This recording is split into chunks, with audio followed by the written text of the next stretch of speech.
Hi, I'm Dr. Robert Selig, and when a patient comes to me, my goal is to take you on your healing journeys to get your health. If you're here, I want to get it to the next level.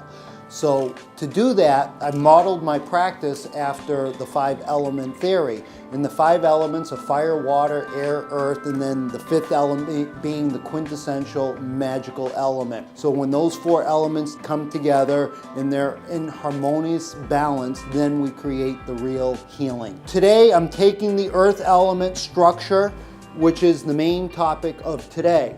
Now, we're going to see how astrology comes into play, and Hippocrates once said, "A physician without knowledge of astrology has no right to call himself a physician."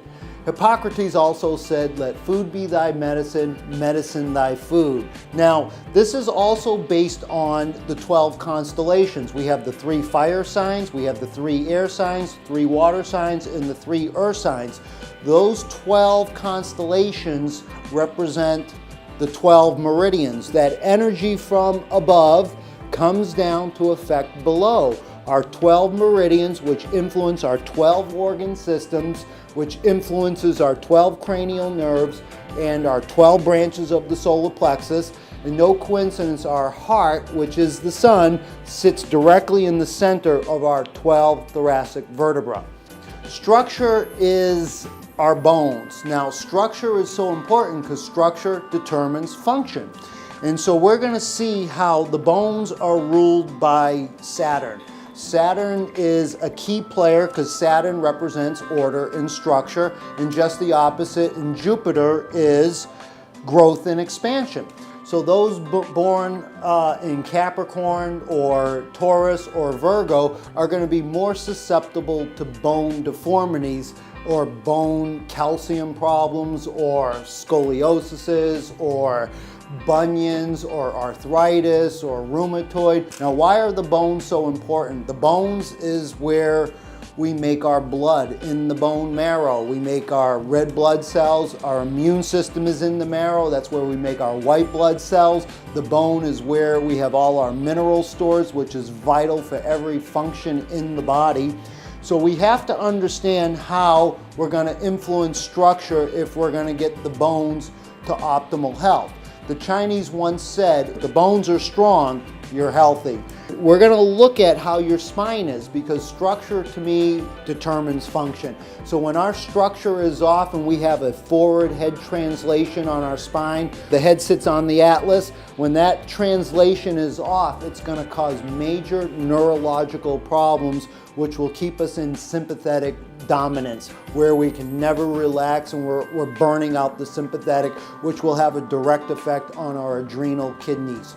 And so we have to figure out strategies on getting our bones strong. So I need to teach you certain techniques and strategies on healthy bones. And the first thing we're going to understand is the bones are ruled by the kidneys. The kidneys govern the bone. So the ultimate function of the kidneys is to balance out the acid balance, our pH. And our pH really is our potential for health. So when we understand how important the pH is, we're going to create a healthy environment so we can have the best health imaginable. So understanding how important the kidneys are in our bone health, and kidneys is a water element, so water and earth love each other just as fire and air love each other. But again, it's a balance of all the 4 elements to create the magic, and that's what my goal is to teach you. And again, the definition of doctor is teaching the doctrines of healing. So when a patient comes on for a care plan, my goal is through that period of time is to teach you how to heal yourself through mastery of the elements to create invincible health, or to get your health from wherever you're at to the next level. But to do that, we have to practice pH medicine. pH medicine is key. And what's the key to pH medicine? I'm going to teach you, my patient, how to practice pH medicine, and we're going to do that with mineral cocktails. We're going to do that with pH medicine, where I'm going to have you monitor your pH. So every day you're going to monitor your pH, and if you're acidic, you're going to be able to see what foods make you acidic. You're going to be able to take your alkalining substances, so we can swing the pendulum more to get you out of that acid chemistry more into the alkaline, because the acids are destroying our physiology. So understanding how important pH is in this whole picture of getting healthy is instrumental in taking our health to the next level. Arthur Guyton, who wrote the textbook of medical physiology, which is the Bible in all medical students, Guyton referred to as pH being the most important aspect of health. So that's how important pH is. Also, we're going to talk about food. Where should food come from? Food has to come from the earth. So nutrition. Nutrition is going to be the hallmark of really understanding how important it is to get ourselves out of the standard American diet into eating an organic, plant-based diet. And even if you don't want to go 100% plant-based and you want to do the paleo diet, we can make that work, but there's going to be some give and take, and it's going to be done intelligently and whimsically to get ourselves to the next level, because too many animal proteins cause too many acids, and all our diseases is acid chemistry. When we're talking about the kidneys, we also have to talk about the three treasures. The three treasures is one of the most beautiful systems in the Taoist healing traditions. And the three treasures are Qi, Jing, and Shen. Qi is the vital energy that permeates through everything. Jing is what we inherit from our mother and our father. It's called prenatal Jing. And mostly it's stored in all the 5 main organs in Chinese medicine, but primarily it's stored in the kidneys. So the kidneys is where the Jing is stored. The Jing is your batteries. When that prenatal Jing starts to become depleted, we go into postnatal, or first we deplete postnatal Jing, and when we start to deplete postnatal Jing, when it goes into prenatal Jing, that's when we're dead. So how do we prevent the loss of Jing is understanding how to live a healthy lifestyle. That stress, when we're in chronic pain and inflammation, depletes our Jing. When we're not sleeping, depletes our Jing. Sexual excess depletes our Jing. In women, it's menstruation, depletes their Jing. So we have to have critical strategies to first prevent the loss of Jing, and secondly, to replenish the Jing, and we do that with tonic herbalism.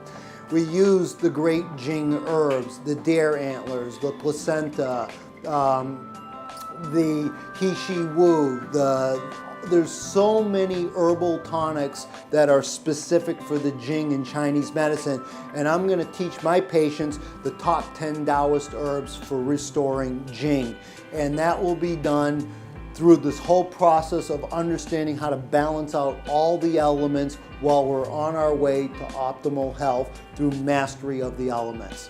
I'll also be teaching you Qigong. Qigong, there's a couple components to Qigong, and Qi meaning energy, Gong meaning work. It's the working of energy. So I am going to teach you Qigong bone tapping to really focus on getting the bones strong. You want the bones strong like steel, but yet flexible. And Qigong exercises in all my studies is the best thing out there. Yoga's a close second, but Qigong, in my point of view, I think is the ultimate best exercise ever developed, and it's passed the test of time, as Qigong has been around for thousands of years, and the healthiest, the ones with the most longevity, vitality, are the ones practicing Qigong. So we will do Qigong breathing exercises. We will do Qigong bone exercises that I will teach you how to do. We also will focus on homeopathy, because if we want to understand how to get the energetics of the minerals to function optimally, we need to come in with the homeopathic minerals such as calcium, magnesium, silicas to reset the whole mineral matrix of the body so the magnesium works better, so the calcium is uptaked more efficiently and intelligently. So we use medical astrology to help us. We use basically symptomology when I see bunions, when I see bone deformities, when I see scolioses, kyphoses. I know that we have a problem in the mineral matrix. So we're going to look at all those things to address the bones in the earth, structure, function of the body. Thank you for watching, and we will have a continuation of the other elements in my healing lecture series. Thank you.